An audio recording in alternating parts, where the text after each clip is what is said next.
Yo, this is Itana Plays Pokemon Black 2. Do you remember the beginning of Pokemon Black and White? You probably remember. Do you also remember when we were traveling through November Town and all that? We went to Stratton City and everything like that. Yep, we were there. But we haven't been there here so far in Pokemon Black 2, or White 2 for that matter. And now that time has come, because the Skyarrow Bridge is now finally open again.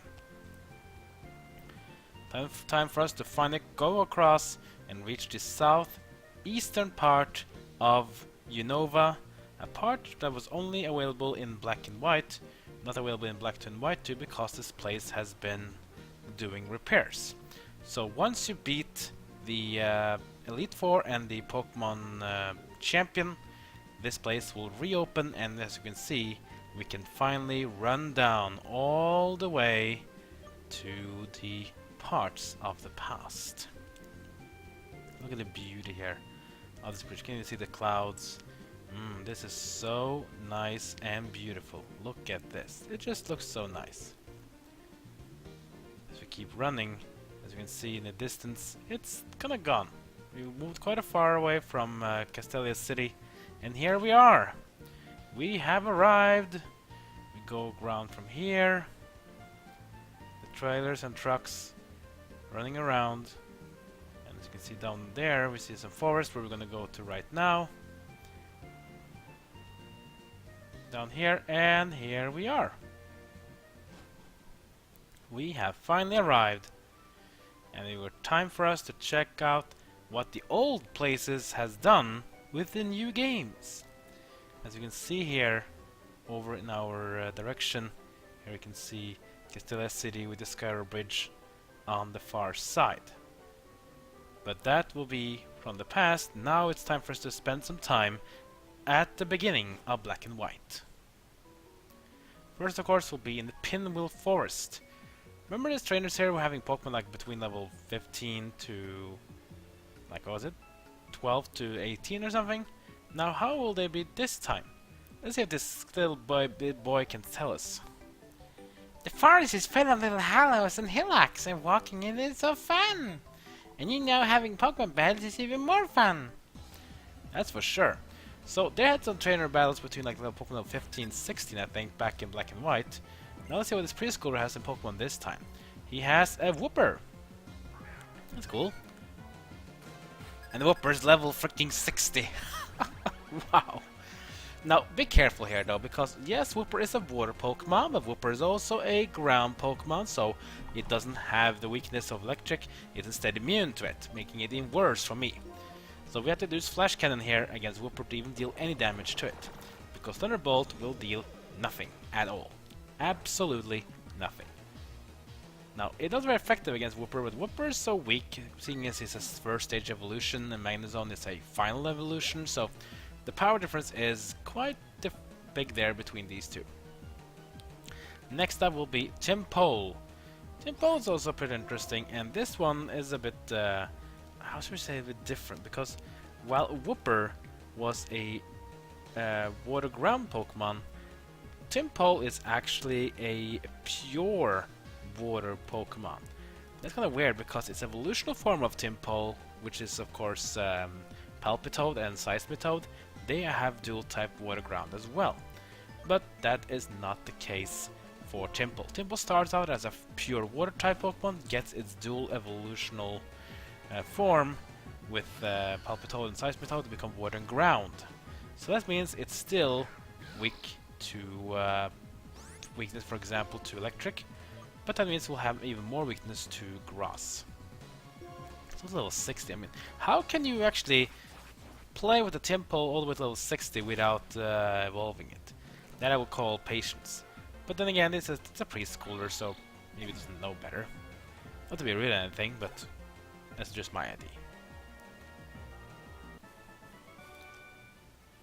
Your Pokemon are so cool. Yeah, I know, right? They're awesome. Awesome.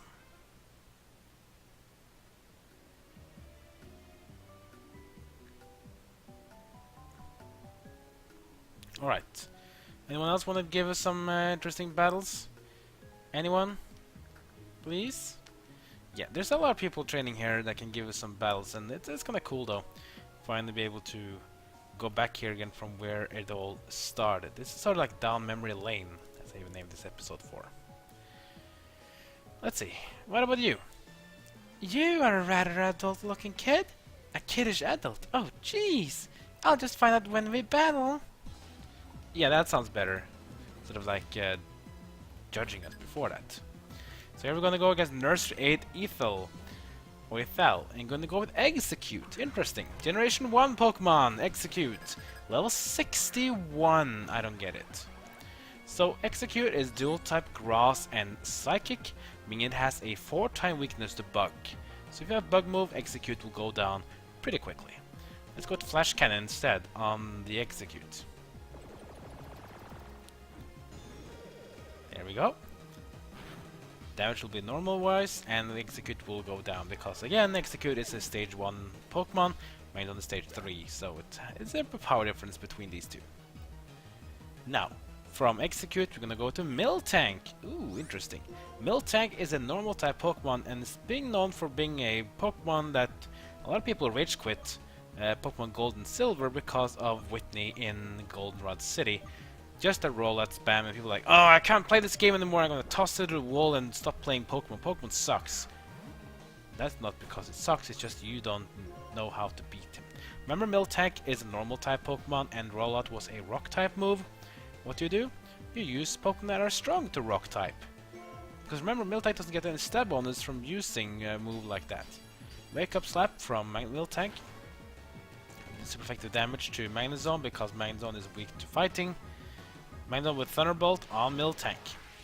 So yeah, when you face a Pokemon rollout like Miltank, just have some Pokemon that's strong to rollout and just make them take the damage because you can't really do much there. So for example, Geodude, for example, will do a lot good against Miltank. You are childish and adult and altogether mysterious trainer. So I'm not a kid then, apparently. Finally someone get it, I'm not a kid. Like, they will be calling us kids and everything, but now, things have changed. Instead of a dragon-type Pokemon, I find myself a spectacular trainer. Ooh, interesting. What can they show first though? Little preschooler Samantha with 3 Pokemon. And the first one she will use will be Dratini. I guess this girl has Dragon-type Pokemon. Well, 59 as well. Alright, so Dratini is a pure Dragon-type Pokemon, which is the first Dragon-type Pokemon introduced in Generation 1, evolving into Dragonair and Dragonite. Quite late levels though. I mean, at this rate, this should have been Dragonite for a long time ago, because Dragonite becomes a level 55. So it's kind of 4 levels ahead of its first evolution, it should have even been maxed out. Arcanine level 60, that means it joins the 60 club, that's pretty good. Next up will be Gible. Gible is another one of those dragon types. This one is introduced in Generation 4, but this one is also dual type. Gible is dual type dragon and ground. You know what it means? Yep. It has a 4-time weakness to ice. So, get out a Pokemon that knows ice moves and let this Gible go down quickly. Here comes Gible. It's very cute though. From Generation 4, from Diamond and Pearl and Platinum. Let's give it an Ice Beam to chill it down and take it out in a single hit. You can't really do much else against a 4-time weakness than just to surrender, in my opinion. Alright. Who's next? Bagon. Bagon is a Dragon-type Pokemon as well. This one is a pure Dragon-type and it comes from Generation 3. So let's just stick with Simipour here. So Bagon evolves into Shelgon and then finally to Salamence at level 50. And Salamence is actually one of my favorite Dragon-type Pokemon in Pokemon today, so I really like Salamence. Except that Bagon is not that good though. Not like Shelgon is better, but Salamence is just really awesome. You were spectacular and more than that, so strong. Yeah, thank you. Another victory for us. We can do more. Of course we can. Ah, wouldn't it be nice if the Pokemon living in the forest liked the sunbeams filtering through the leaves too? Hmm, perhaps. Oh, look at that. Hey, nice timing. I heard a Team Plasma was seen in Pinwheel Forest. Could you help me look for them? Sure. Thank you. This is a good opportunity for me to see up close what you can really do. I suppose I follow your lead. Leave recovery to me. It's pretty nice. Now we can follow him with us. That's pretty good because now we can go through some duel battles. So, and the best thing about it means as long as Cheren's following you, he will heal up your Pokemon. It's pretty nice. So if you just if you do some battling, wild battles or trainer battles, every time the battle is over, all the Pokemon will be healed up to full. Now for this first battle, I'm actually going to switch out my Unpheasant in instead, give it some XP. Let's try this duel battle. Hear the cry of my heart. Everyone sit down and shut up. Whoa! Wow. Hey, you're gonna lose and cry. Wow, that Nurse Raid is quite interesting. And we also go with Nurse Raid Rosalind and Preschooler Ike. They have 2 Pokemon each. And the first one to send out will be Chansey and Pineco. Interesting setup here. So, both are from different generations. Cheren sent out Stoutland and I'll send out my Unpheasant. So, Pineco is a Bug-type Pokemon from Generation 2. Chansey is a normal-type Pokemon from Generation 1, known for having insane amount of health, but having extremely low defense and attack power. So that's why you want to focus on taking that out. But first, of course, since I'm playing with Unpheasant, I want to take out Pineco with Air Slash. I can also hit I can deal some damage to it. And then have Stoutland take care of Chansey. Air Slash on Pineco. Oh, he's gonna survive just barely. He has a sturdy. That means he will endure the hit. Down with Wild Charge. He's going to land on Chansey. Look at that. Look at Chansey's health by going so slow. Chansey has so much health, but the defense power is so low though. Look at that. That's a lot of health taken down. Thanks to Stoutland. But look at as well. Because of Chansey so much HP, the recoil will be so heavy back on Stoutland. But then Pheasant is level 60. I think that means my whole team is 60 now, which is really nice. Tailwind is next move to learn by Unpheasant. Do we want to learn it though? I would say no, because Tailwind is upping the speed of everyone in your party for I think it's 5 turns. I don't really like it. I think it's a waste of turn. Alright, Simipour is level 63, which is very nice. Arcanine gets some XP as well, because we have a double experience share. Iron Defense from Pineco, which means his defense level is going up by 2. But unless he's going to heal himself, that extra defense is not going to help him at all. Here comes Leavanny from Nurse Raid Rosalind. Leavanny is an interesting Pokemon because it's a dual type bug and grass. Or grass bug, even if you go that matter. I mean, it has a very heavy weakness to the flying region. So a Air Slash like that on Leavanny takes it down in a single hit. It's pretty nice though. And Stoutland will now use Strength onto Pineco. That will be a KO as well because Pineco only has 1 health left. So again, the Iron Defense doesn't help him to survive unless he gets some healing. Alright, next Pokemon from Preschool Ike will be Ferrothorn. Ooh, interesting. So Ferrothorn is a dual type grass and steel type. That means it doesn't no longer have the weakness to flying like it had with its ordinary form. But now it has a 4-time weakness to fire. Let's go with Fly. So we can deal some normal damage to it. Stoutland will use the Wild Charge, which won't really do that much damage to it. Because again, Ferrothorn is resistant to electric. It also has Iron Barbs, which will deal damage to Stoutland. To cut it with a Recoil. Ferrothorn will use Self-Destruct, but I will dodge it because I'm not even there. It's gonna hit Stoutland though, as Ferrothorn is fainted. What about Stoutland? Will he survive it? The answer is no. He will not survive it. He did a critical hit as well. Oh, that hurts. Good for us that we took the Fly though, because that means Unpheasant will not even take the damage and we will survive. I feel a bit better now that I let that out. Let that out? Tell people to sit down and shut up. That's I won't say that's just to taking it out. I'd say that's almost being rude. But I don't know. For what people even think.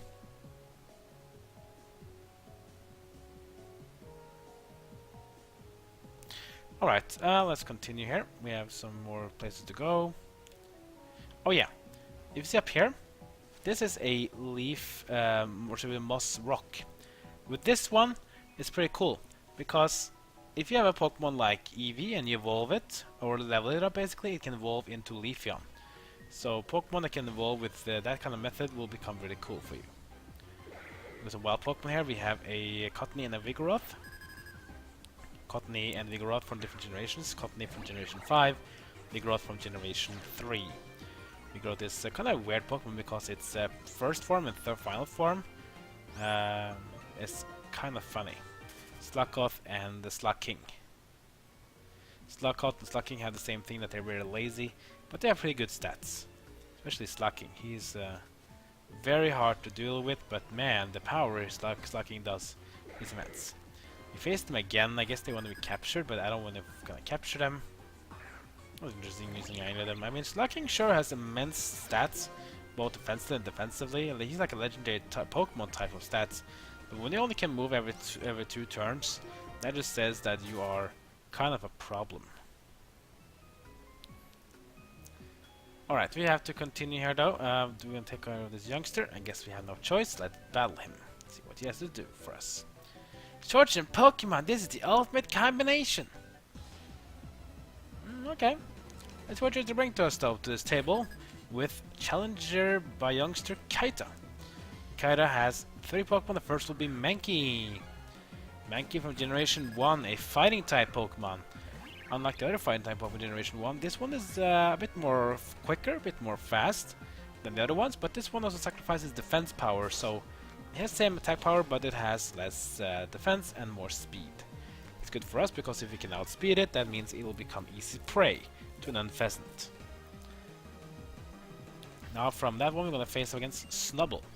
Snubbull is a normal type Pokemon in this game, but if you play this game from Generation 6 or 7 or upwards, then you'll see that Snubbull has a new type called Fairy.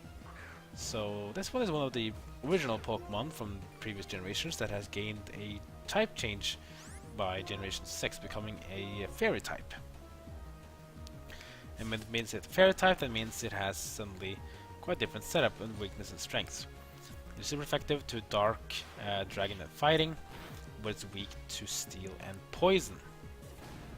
Which is kind of interesting. I think I'm pretty happy about that, because especially Poison type seems to me like a very weak type, one of the weakest types in the game. But now it's become very strong, or stronger at least, because it can counter Fairy type. Same with Steel as well, because Steel has the problem that it doesn't really have a defensive power, but really it has defensive power. Next up will be Crawdont. Interesting, Crawdont is a Pokemon Generation 3. It has a dual type of Water and Dark. So if you have fighting types, you can do well. If you have a Grass Electric, you can do even better. But for this one, we're going to go with Magnezone. Because Magnezone is the Pokemon I feel like I had the most reliance to. He's tanky, at the same time he can deal massive damage, as long as he doesn't face a ground type Pokemon. Because Crawdont. Crawdont is a Water and Dark dual type from Generation 3. So let's give him a Thunderbolt. That will take it down pretty quickly. There we go. Down it goes. And Crawdont, goodbye. It's not my Pokemon's fault. It's not my short's fault either. Well, who is the fault? Is it your captain? Or maybe your watch? Or maybe your socks? I don't know. Maybe you know. Oh well, it doesn't really matter. Let's grab a Max Revive, which is always nice to have. As we go up here, we have some more cool stuff up here. But there is also a Pokemon Ranger in here, so be careful about them in case you don't want to face them.